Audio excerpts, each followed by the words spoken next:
229. Yu Qian's defense of Beijing. After the catastrophic defeat at Tumu Fortress, where 500,000 Ming soldiers were annihilated, news of the disaster reached Beijing. The Empress Dowager and the Empress were so distraught that they secretly gathered gold, silver, silk, and other valuables and sent eunuchs to bribe the Oirat leader Yizhen to ransom Emperor Yingzong. Of course, this attempt was in vain. Meanwhile, wounded soldiers, many missing limbs, began staggering back to Beijing, spreading fear and panic throughout the city. No one knew whether the emperor was alive or how they could defend Beijing against the advancing Oirat Mongol army. Crisis leadership, Prince Cheng takes command. To stabilize the situation, the Empress Dowager declared Prince Cheng as regent, granting him emergency authority. A meeting was called with the court officials to decide how to respond. The court was divided. One official, Su Yozhen, argued, "The Oirat army is too strong to resist. According to my astronomical calculations, Beijing is doomed to fall. We should flee south and plan our next move from there." At this moment, the Vice Minister of War, Yu Qian, stood up and declared, "Anyone who suggests fleeing should be executed. Beijing is the heart of the nation. If the court abandons the city, the empire will collapse. Have you all forgotten how the Southern Song dynasty perished after abandoning its capital?" His resolute words won the support of many officials, and the Empress Dowager entrusted Yu Qian with full authority to defend Beijing. Who was Yu Qian? Yu Qian was a renowned patriot and military strategist from Hangzhou, Zhejiang. As a child, he admired Wen Tianxiang, the hero who resisted the Mongols during the Song dynasty. His grandfather owned a portrait of Wen Tianxiang, which young Yu Qian hung beside his desk, swearing to follow in his footsteps. As a government official, Yu Qian enforced laws strictly, fought corruption, and prioritized the welfare of the people. When the corrupt eunuch Wang Zhen ruled the court, bribery was rampant. Officials had to offer silver or luxury gifts to gain favor. Yu Qian, however, refused to participate. When others advised him to at least bring local specialties as gifts, Yu Qian famously shook his empty sleeves and said, "I bring only the clear wind." This phrase later became a Chinese idiom meaning to be honest and incorruptible. Because of his integrity, Wang Zhen framed him for treason and had him thrown in prison, sentenced to death. However, thousands of people protested, demanding his release. Seeing no evidence, the emperor was forced to pardon Yu Qian and reinstate him. Now, at the most critical moment in Beijing's history, Yu Qian rose to lead the city's defense. Preparing for battle. As the Mongol army advanced, Yu Qian mobilized all available troops and fortified the city's defenses. Arrested traitors and spies suspected of collaborating with the Oirats. Encouraged civilians to assist the army, rallying morale.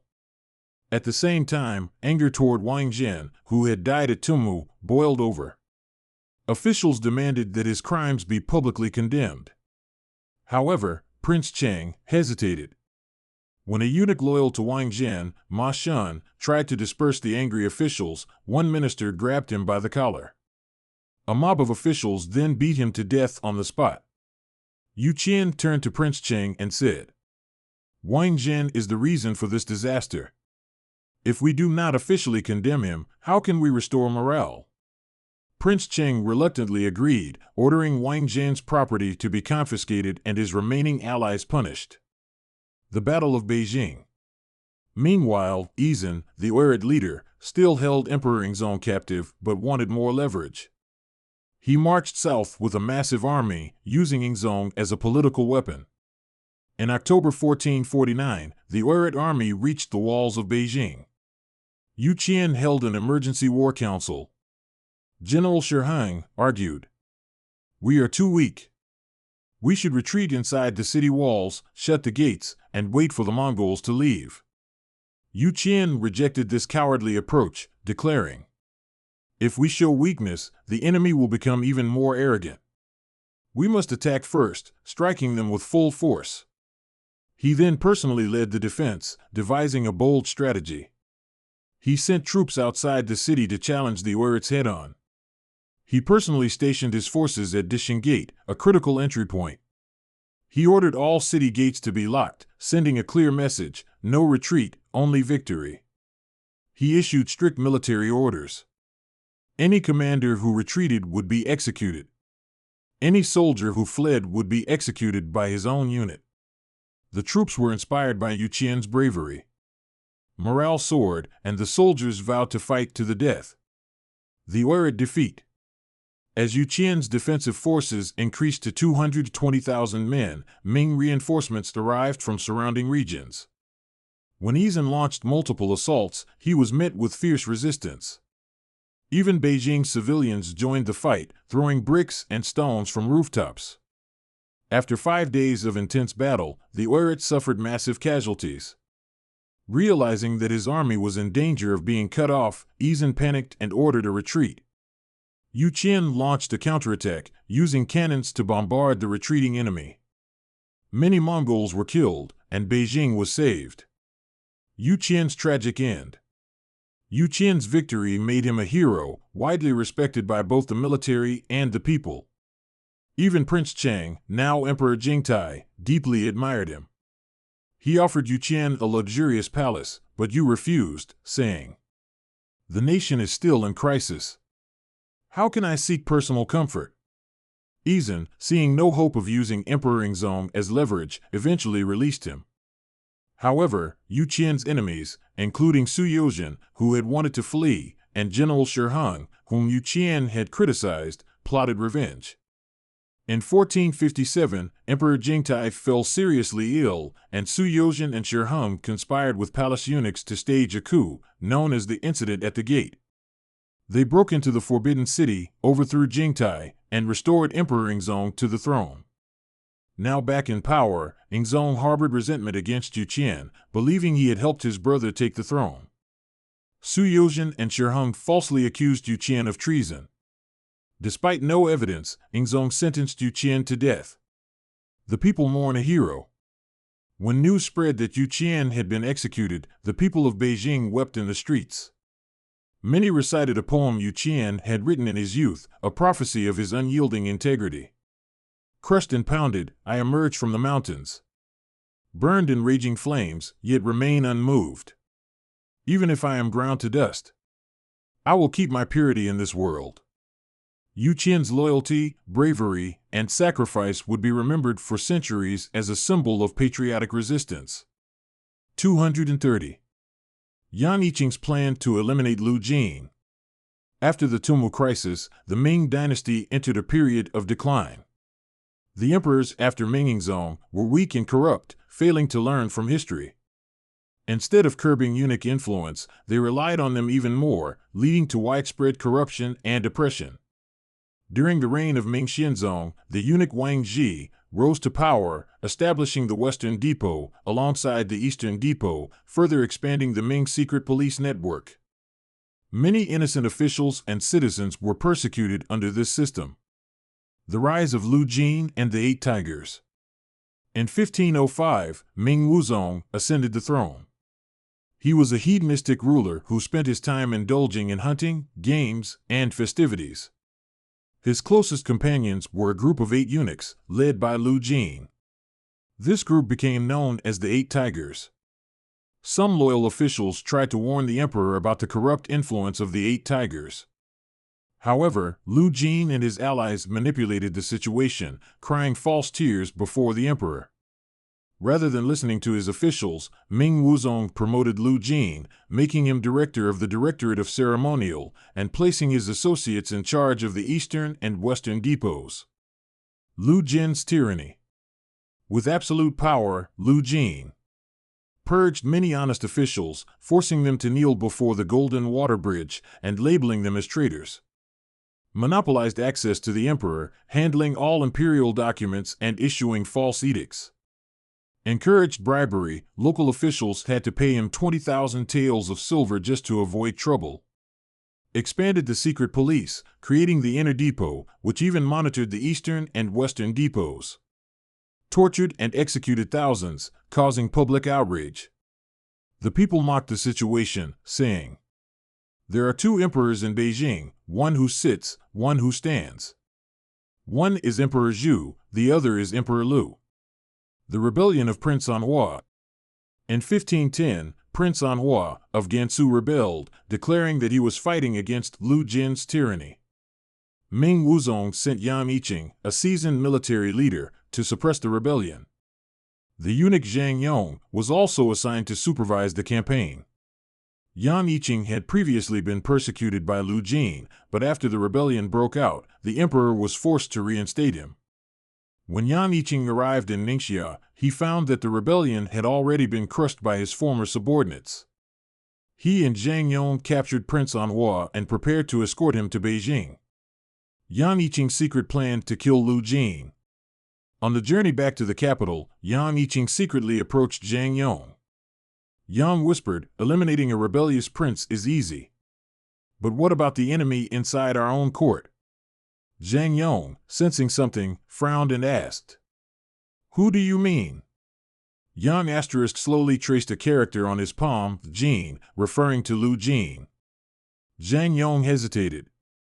Lu Jin controls the emperor's ear. He has spies everywhere. How could we possibly remove him? Yan Yiqing replied, "You are also trusted by the emperor. When we return, you will have an audience with him. Use this chance to reveal Lu Jin's crimes, especially his role in causing this rebellion. If the emperor realizes the truth, he will order Lu Jin's execution." Zhang Yong was still hesitant, asking, "What if the emperor doesn't believe me?" Yan Yiqing reassured him, "If that happens, fall to your knees, cry, and swear your loyalty. But we must act fast. If Lu Jin suspects anything, we'll be the ones to die." Zhang Yong, already disillusioned with Lu Jin, finally agreed to the plan. The fall of Lu Jin. When they returned to Beijing, Zhang Yong followed Yan Yiqing's advice. That very night, he reported to the emperor, accusing Lu Jin of fabricating imperial decrees, stealing massive amounts of gold and silver, using terror tactics to silence officials, driving Prince Anhua to rebellion. Ming Wuzong, at first unconvinced, demanded proof. Zhang Yong fell to his knees, weeping uncontrollably, swearing that he only wanted to protect the emperor. The emperor, seeing Zhang Yong's genuine distress, finally ordered Lu Jin's arrest. Lu Jin's execution. Lu Jin, completely unaware, was sleeping soundly at home when the imperial guards burst in and dragged him away.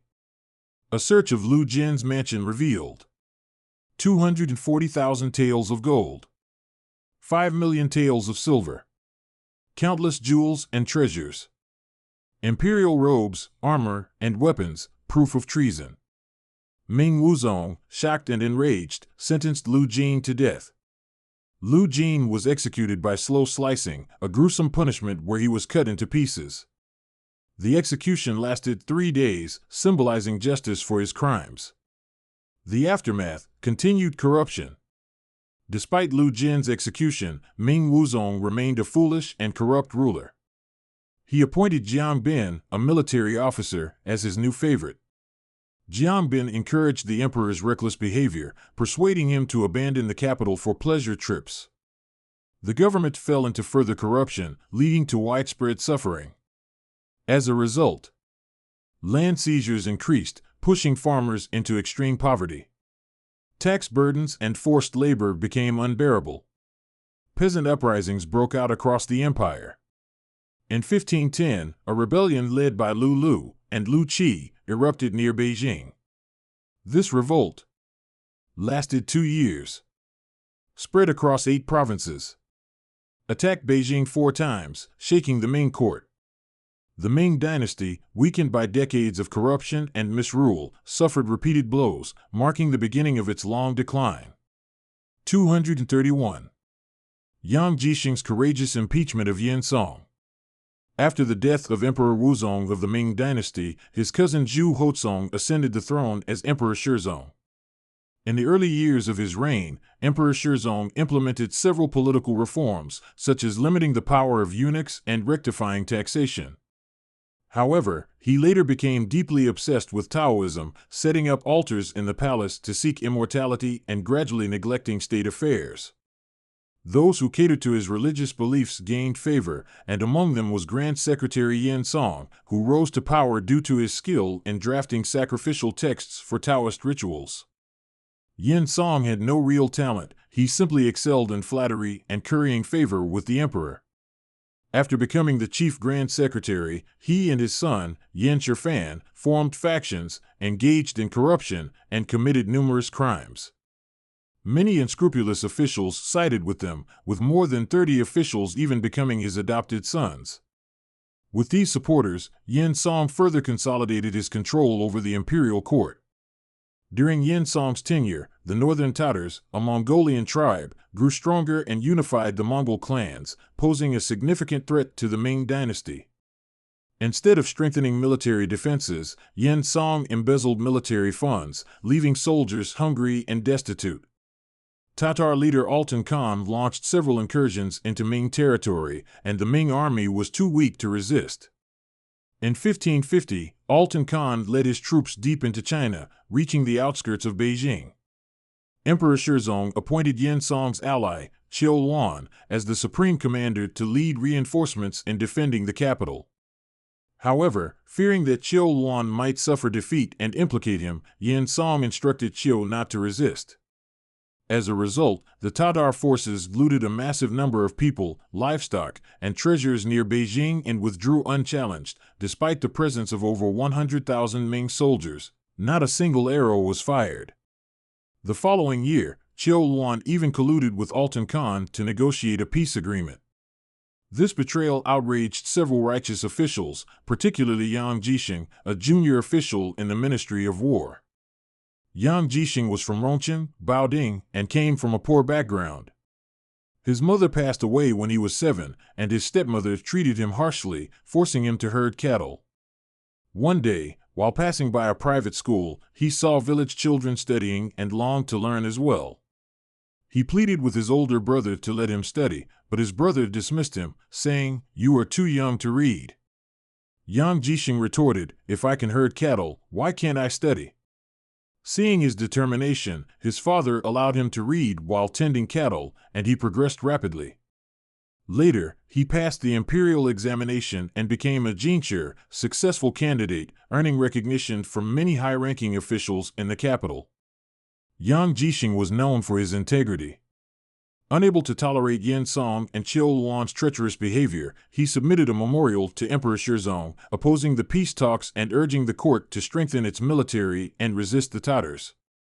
The emperor was somewhat moved by his arguments, but was swayed by Qiu Luan, who slandered Yang Jisheng. As a result, the emperor demoted Yang to a minor post in Didao, present-day Lintao, Gansu.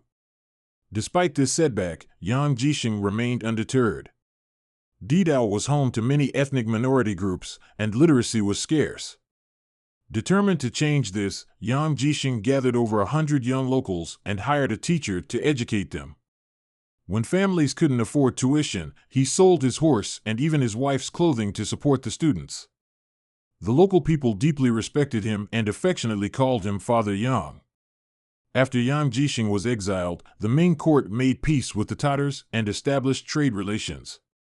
However, the treaty was soon broken, and Altan Khan repeatedly raided the borders. Qiu Luan's treachery was exposed, and he died in fear. It was only then that Emperor Shizong realized Yang Jisheng had been right and recalled him to the capital. Yen Song, seeking to win Yang Jisheng over, was met with even greater hostility.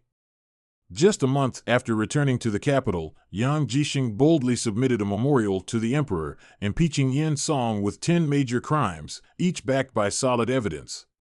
He further accused Yen of deceiving the emperor with the help of 5 traitors, his spies, henchmen, relatives, lackeys, and confidants, all of whom surrounded the emperor. This memorial struck at Yen Song's core. Enraged, Yen slandered Yang Jisheng before the emperor. Emperor Shizong, furious, ordered Yang to be beaten with a court staff, inflicting 100 blows, and imprisoned him. Severely wounded, with his legs battered and flesh torn, Yang Jisheng remained composed. Even the prison guards were moved by his suffering. His friends, upon hearing of his condition, smuggled him a snake gallbladder, believed to aid recovery. Yang Jisheng declined, saying, "I already have courage, I don't need this." Yang Jisheng endured 3 years in prison, and since no real crime could be proven, some officials sought to have him released.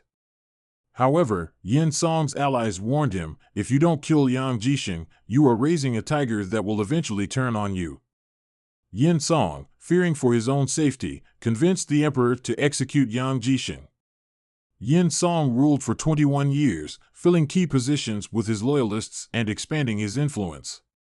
Even Emperor Shizong grew weary of him. One day, a Taoist priest named Lan Daoxing performed a divination ritual and, through divine instruction, advised the emperor to remove Yin Song. This revelation reached the ears of censor Zhou Yinglong, who saw an opportunity to strike. However, recalling Yang Jisheng's fate, he hesitated. After careful consideration, he decided to first target Yin Song's son, Yin Shifan. Yin Shifan, emboldened by his father's power, had committed numerous crimes. When Zhou Yinglong submitted an impeachment against Yin Shifan, Emperor Shizong immediately ordered his punishment, exiling him to Lizhou and forcing Yin Song to retire. However, Yin Shifan and his accomplices, being lawless fugitives, secretly escaped en route to Lizhou, gathering a band of pirates and criminals. They even conspired with traders like Wang Ji and Japanese raiders, planning to flee to Japan. This plot was exposed by another censor, Lin Run. Upon reading Lin Run's report, the dim-witted Emperor Shizong was finally shaken. He swiftly ordered Yin Shifan and his associates to be executed and stripped Yin Song of all titles, reducing him to a commoner. Thus, the most powerful and corrupt official of the Ming dynasty was finally overthrown.